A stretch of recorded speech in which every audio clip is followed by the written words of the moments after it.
I want to give you all a beautiful, beautiful bio of Shana before she brings us her word.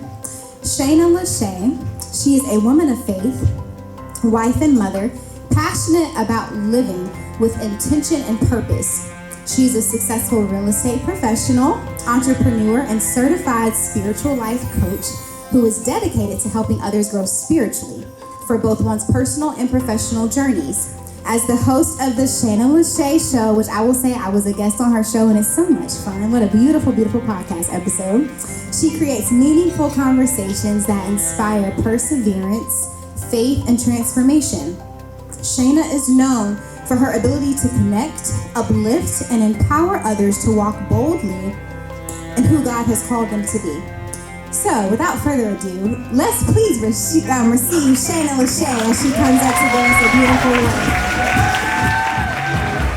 Yes, baby. You know I ain't gonna stand there. You know I'm gonna be like, Thank you, baby. Good morning, ladies. Yes, I'm holding back the tears. I got my daughter right here crying. How's everybody doing? Everybody looks so beautiful. Thank you so much. I am honored.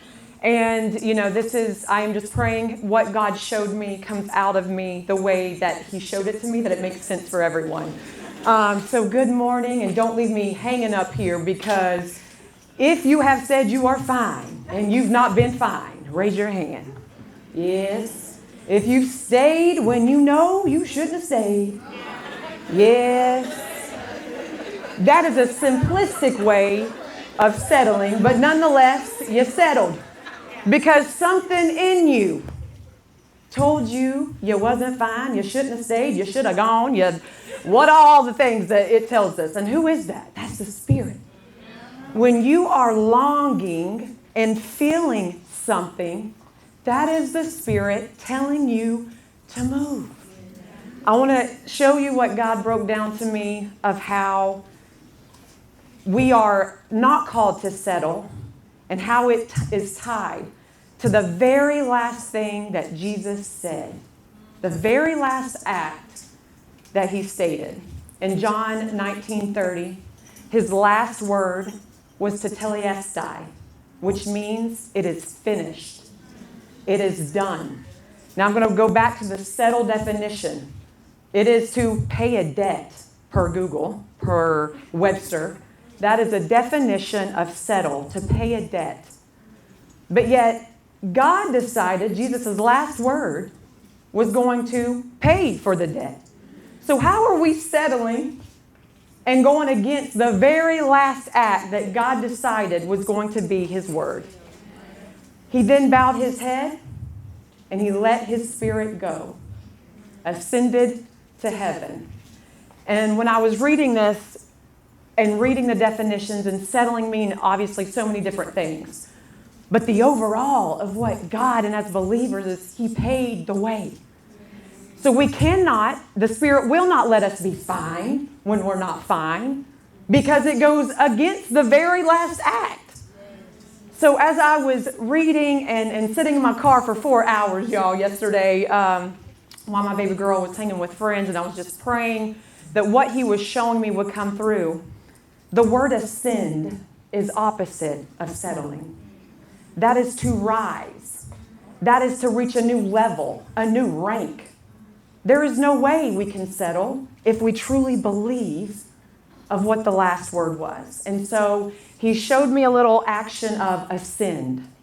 So my note takers, ascend is going to stand for a few things. So A, that is to acknowledge your worth. That is the first step. If we don't even acknowledge what God put in us, then how in the world are we not going to settle? We've got to know that our worth and the power that is in our bloodline is not to settle. It is to know a worth that all things are being worked for our good. That God is with us in everything, and before and after, and is to come. It is no different when I list a property. If I do not take into consideration the unique characteristics or the location or anything that someone else might not really understand, then I will devalue that piece of property. Are we taking into consideration who we really are? It is easy to say we are, but are we really? Because if we are, we will not settle.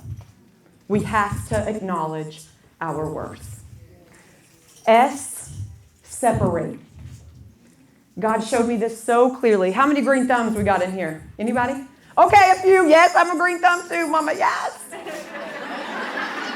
Hey, I got 3 kids and plants be starving sometimes, but I be doing my best.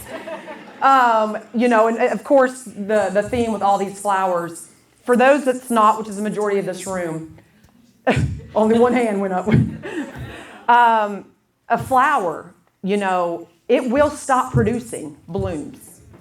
A vine will stop producing its next leaf until it's separated and put into a bigger pot. At that point, that same flower will grow new leaves, new blooms, things you didn't even know it could do because the environment shifted.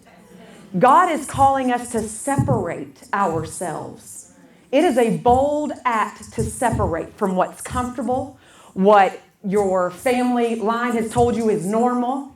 When the Spirit is telling you, nope, think a different way, nope, do this, nope, go that direction, you have to separate. This year, God has separated me from so much, and a heavy piece of it being from people. Okay? If you do not align yourself with people that God is calling you to align, you are blocking so much for your life. We are settling when it's comfortable. We are settling because we've been friends for 20 years. We're settling just because of that. If the Spirit is saying to get into a different pot, ladies, get into a different pot. You got flowers. You got leaves. You've got nourishment. Get out of the pot to separate. C, he gave me, was cultivate. Cultivate means with careful consideration and attention. A gardener has to do this carefully. He showed me the cultivation for us is what is in our hands, whether that is a resource, whether that's a relationship, whether that is a gift. It can seem so small and minuscule to us. But if he's got it in our hand, it's no different than the staff that was just a stick. And then God turned it. And then it split a seed. It can look small. Do you love to organize? That's not a small thing. Do you love to encourage? That's not a small thing. We have to cultivate with careful attention to what it is that is directly within our hands. That resource is not small because when God gets a hold of it, we all know how he can act. It can be bigger than you ever thought or imagined. Cultivate it. I got a vision when I was 10 years old in a single wide trailer. I don't know why I wore this dress. I wanted that suit. Single wide trailer. God showed me a very specific vision at 10 years old. I was on my wrought iron bed in my little single wide trailer in the mountains. And it's been something that had to be cultivated over 25 years that just came to life with the podcast. And it's with the attention of carefulness that we don't ignore what we can think is small. Because if he chose to put it in us, that means we're not going to settle for small. Next letter, E. He showed me empower. Empower because that means you give yourself the permission to act. There's a difference between inspiration and empower. Empowering is making sure that I'm giving you something that you can go do. God is asking us to empower ourselves to act, to move when he says move, to say you're not fine if you're not fine, to give ourselves permission to act. I was a top producing agent in Asheville, where I'm originally from, 2020. Oh, I got some mountain fans. Yeah! Mountains, 828, stand up. 828 is great. 2020 came around and God's like, you know what? I'm calling you. And I was like, no. It's COVID. The kids are home. You want me to sell the house, and we're not even allowed to travel or show properties, and you want me to move cities. and now start this career over, because real estate ain't just something you just jump into. Now you got to start all the way over, right? And had I not moved during 2020, and he had vision after vision after vision, because I was including him in that. But I had gave myself permission that no matter, my mama love her, no, don't go to Charlotte, it's scared. It's not where you want to raise a child. No, this, and this statistic. And I gave my permission to say, Mama, I love you. But my God said to go. And I'm leaving. And what has transpired from that one act, I am encouraging you to give yourself permission to act. Because just like that flower, it was not the flower missing potential. God had the potential and the blooms within it the whole time. But it wasn't until it got moved and then it could act. Then it could make blossoms. So encouraging you to make sure you give yourself permission, because it's not you, it's not God what's within you. It's us limiting our own self and what we're allowing to happen. Nourish, so simple. Without water, without sun, without that right pot, we're just not going to be able to be the fullest potential. We will be settling.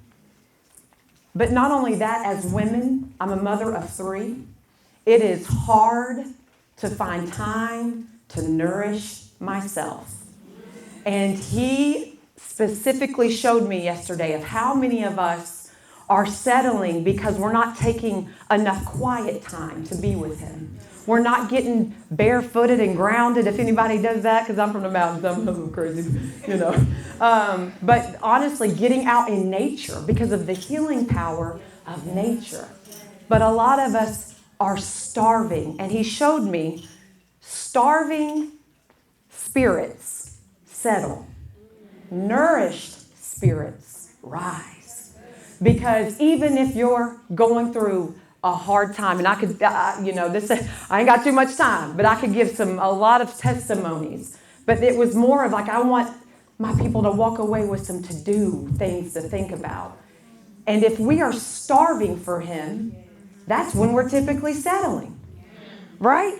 But once you get in that word, baby, there ain't no going back. Now you want to do the next thing. Now you want to move. Now you want to take that job. Now you want to, you know what? There's a better opportunity. I didn't need that anyways. So nourish ourselves. Get back to the basics of spending time with him or being by yourself.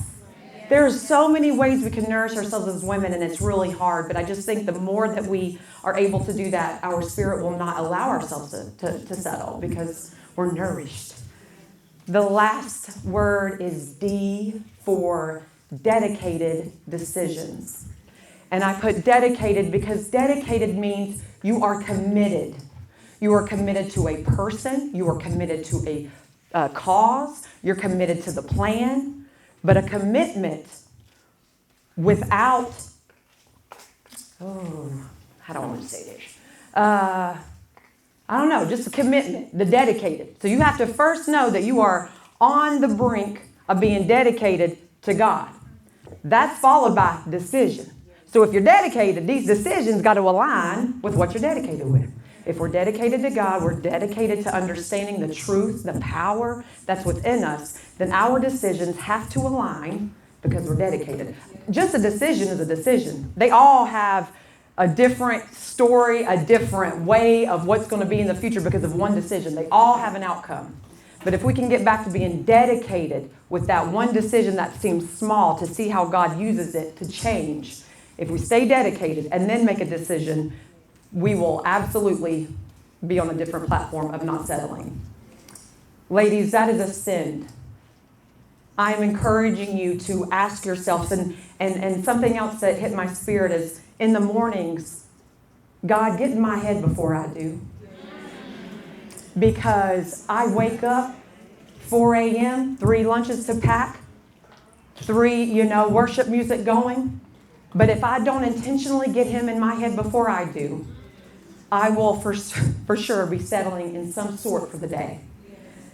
So I'm just encouraging you with those action steps. He is calling us to ascend His last word, he bowed his head, he let his spirit go, it ascended to heaven, to rise, to get to the next level, to get to the next rank. It's not a culture thing. It's not what the stats show, the numbers, the followers, none of that. It's the basics of getting back to him to rise, and he will take you to a whole nother level. Yes. Yeah, baby. Beautiful. Thank you. Yeah, baby. Amen, amen. Amazing, amazing word, Shana. Thank you. Beautiful, beautiful, beautiful.